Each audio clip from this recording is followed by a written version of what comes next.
السلام علیکم۔ والدہ کی خدمت کا انعام۔ حضرت عمر رضی اللہ عنہ سے حضور نبی کریم صلی اللہ علیہ وآلہ وسلم نے فرمایا، اے عمر، یمن سے جہاد کے لیے آنے والی جماعتوں میں سے قبلہ مراد میں سے ایک شخص اویس نامی آئے گا۔ اس کی والدہ ہے جس کے ساتھ وہ حسن سلوک کرتا ہے، جس کی وجہ سے اللہ تعالیٰ کے ہاں اس کا یہ مرتبہ ہے کہ اگر وہ کسی بات کے متعلق قسم کھا لے تو اللہ تعالیٰ اس کی قسم میں سے اس کو ضرور سچا کر دے گا۔ اگر تم سے یہ ہو سکے کہ وہ تمہارے لیے استغفار کرے تو تم ایسا ضرور کر لینا، یعنی اس سے دعائے مغفرت کرا لینا۔ چنانچہ حضرت عمر رضی اللہ عنہ نے حضرت اویس کرنی رحمۃ اللہ علیہ سے ملاقات کی اور اپنے لیے مغفرت کی دعا کرائی۔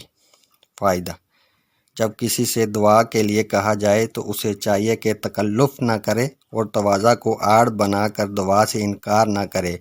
ذرا سی زبان ہلانے میں کیا بوجھ پڑ جائے گا، ہمارا کام ہے ابتدائی سنت کو ملحوظ رکھتے ہوئے دعا کرنا۔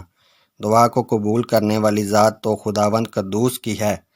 دعا سے انکار کر کے خلافت سنت کام بھی کرتے ہیں اور اپنا وقار و ثواب بھی کھو دیتے ہیں۔ اس کے علاوہ بڑا ظلم یہ کرتے ہیں کہ دعا کی درخواست کرنے والوں کی دل شکنی بھی ہوتی ہے۔